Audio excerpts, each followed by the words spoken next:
180 degree increase ஆக என்ன ஆகுதுன்னா தேய்பிரை என்பது வந்து சேருகிறதுங்கிறார். இதுல அஷ்டமிங்கிறது என்னைக்கு வரும்னு பார்த்தா அஷ்டமி திதி என்பது சரியாக நடுப்பகுதியிலே வரக்கூடியது. சரியாக சூரியனிடமிருந்து சந்திரனானவர் ஒரு 90வது பாகைக்கு செல்லும் பொழுது அந்த அஷ்டமியினுடைய முழுமையான காலமாக இருக்கும். தோஷங்கள் நிறைந்த நாள்ல போய் நீங்க பைரவரை வழிபடணும்னு சொல்றேன்னு கேட்டா, முல்லை முள்ளால் தானே எடுக்க வேண்டும் சொல்றா. ஒரு குறையை நீக்க வேண்டும் என்று சொன்னால் அந்த குறையான நாளிலேயே அந்த குறையை நீக்கக்கூடிய அந்த கடவுளை வணங்க வேண்டும் சொல்றார். இன்னைக்கு நம்ம என்ன பார்க்க போறோம் சொல்லி பார்த்தோம்னா, ஒரு நேயரினுடைய கேள்விக்கான விடையைத்தான் பார்க்க போகிறோம்.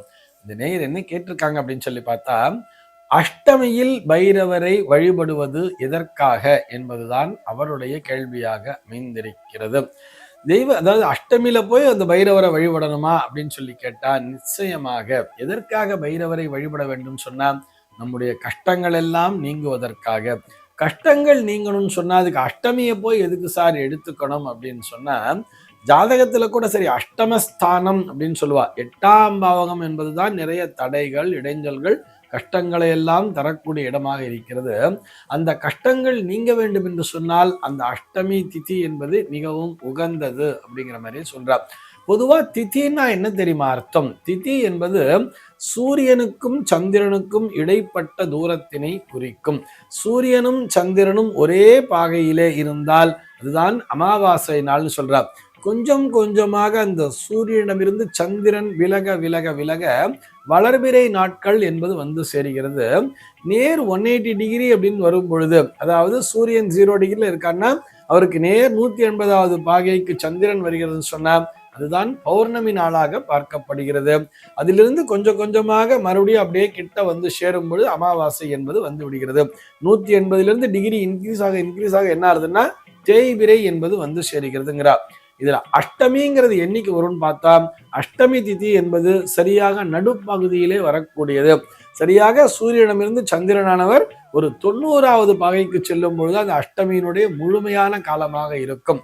அதே மாதிரி தேய்பிரையில பார்க்கும் பொழுது 270வது பாகைன்னு சொல்றார். சார் இதெல்லாம் நாங்க தெரிஞ்சுட்டு என்ன சார் பண்ண போறோம்னு சொன்னா, இந்த இடைப்பட்ட பகுதின்னு ஒண்ணு இருக்கு இல்லையா, இந்த இடைப்பட்ட பகுதி ஒரு திதியினுடைய, அதாவது மொத்த கால அளவுன்னு சொல்றோம். வளர்பிறை தேய்பிரை என்று பிரிக்கிறோம். வளர்பிறை ஒரு பட்சம் என்பது 15 நாட்கள், தேய்பிரை என்பது ஒரு 15 நாட்கள். இந்த 15 நாட்களிலே நடுவிலே வரக்கூடிய ஒரு 7 கழிஞ்சு 8ஆவதா வர்றதாலே நடுவுல வர்றது, இந்த நடு பாகம் என்பது எப்பொழுதுமே குறையுள்ளதாகத்தான் இருக்கும். அதனாலதான் அந்த நாள்ல சுப நிகழ்ச்சிகளை நாம் செய்வதில்லை. அஷ்டமி நாளிலே சுப நிகழ்ச்சிகளை செய்யக்கூடாதுன்னு சொன்னா கூட அதுல கூட ஒரு விதிவிலக்குங்கிறதெல்லாம் உண்டு. ஒரு வெள்ளிக்கிழமையினாலும் வளர்பிறை அஷ்டமியும் ஒன்றாக சேர்ந்து வந்ததுன்னா அந்த நாளினை சுக்ராஷ்டமி என்ற பெயரிலே சொல்லுவார்கள். அதுவும் சுக்லபக்ஷம் என்று சொல்லப்படக்கூடிய வளர்பிறையிலே வரக்கூடிய அஷ்டமி சுக்கிர வாரத்திலேயே வந்தால், அந்த வெள்ளிக்கிழமை நாளிலே வந்தால் அது மிகவும் விசேஷமான பலன்களை தரக்கூடியதுங்கிற மாதிரியும் சொல்லுவார். இதுல நிறைய கிரக அமைப்புகளோடு கனெக்ஷன் அப்படிங்கிறது உண்டு. இந்த அஷ்டமி திதி என்பது சூரியன் சந்திரனுடைய அந்த சஞ்சாரத்தை பொறுத்து அமைகிறது. அந்த நாள்ல வந்து நிறைய தோஷங்கள் இருக்கும் என்பதால் அந்த நாளிலே சுப நிகழ்ச்சிகளை செய்ய வேண்டாம் சொன்னா. சரி சார், ஒரு தோஷங்கள் நிறைந்த நாள்ல போய் நீங்க பைரவரை வழிபடணும்னு சொல்றேன்னு கேட்டா, முல்லை முள்ளால் தானே எடுக்க வேண்டும் சொல்றா. ஒரு குறையை நீக்க வேண்டும் என்று சொன்னால் அந்த குறையான நாளிலேயே அந்த குறையை நீக்கக்கூடிய அந்த கடவுளை வணங்க வேண்டும் சொல்றா. பொதுவா இந்த மாதிரியான தேவதைகளை, அதாவது பைரவரை எதற்காக வழிபட வேண்டும் தெரியுமா? பைரவர்ங்கிறது ஒரு போலீஸ் மேன் சொல்றா. நம்முடைய பாதுகாப்பிற்காக.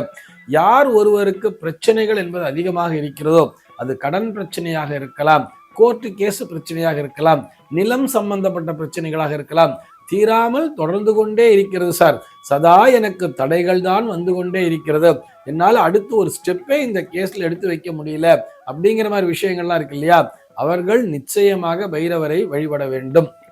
அதே மாதிரி பைரவர் தான் அந்த பூமி பலத்தையும் கொடுக்கக்கூடியவர். சதுஷ்டி யோகினி சமேத சதுஷ்டி பைரவர்னே சொல்லுவார். 64 பைரவ மூர்த்தங்கள் என்பதே உண்டு.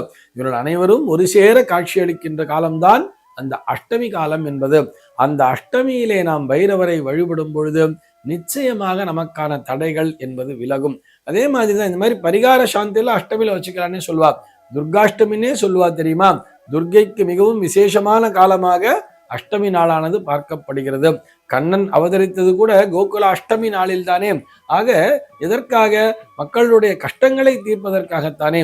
இப்படி நமக்கு எந்த காலத்திலே துன்பம் என்பது வருகிறதோ அந்த காலத்திலேயே, அதாவது அது ஒரு தோஷமான காலமாக பார்க்கப்பட்டாலும் அதே காலத்திலேயே அந்த துன்பத்தை போக்கக்கூடிய அந்த கடவுளை வணங்கும் பொழுது நமக்கு முழுமையான பலன் என்பது சேர்ந்து விடுகிறதுன்னு நம்முடைய பெரியவர்களா நமக்கு வலியுறுத்தி இருக்கா.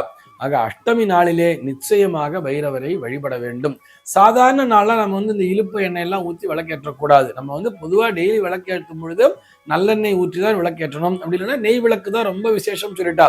உத்தம பட்சம் என்பது நெய் விளக்கு. அடுத்தபடியாக நல்லெண்ணெய் ஊற்றி விளக்கேற்றலாம். மற்ற எண்ணெய் எல்லாம் வேற, அதெல்லாம் இல்லை, அந்த கணக்குக்குள்ள நம்ம போக வேண்டாம்.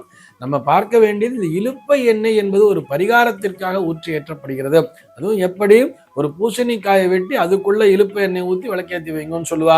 அதே மாதிரி ஒரு தேங்காயை உடைத்து அந்த தேங்காய்க்குள்ள இலுப்பை எண்ணெயை ஊற்றி விளக்கேற்றி வைங்கன்னு சொன்னா, இதெல்லாம் யாருக்காக சொல்லியிருப்பார்கள் சொன்னா, அஷ்டமியிலே பைரவருக்கு ஏற்ற வேண்டும் என்று சொல்லியிருப்பார்கள். அதன் மூலமாக நம்முடைய கஷ்டங்கள் அனைத்தும் தீரும்னு சொல்றார். ஆக அஷ்டமியில் பைரவர் வழிபாடு என்பது சர்வ நிச்சயமாக கஷ்டங்களை போக்கும் என்பதற்காகத்தான் நம்முடைய பெரியவர்கள் ஆராய்ந்து பார்த்து இதனை சொல்லி வைத்திருக்கிறார்கள். சர்வே ஜனாஹ சுகினோ பவந்து.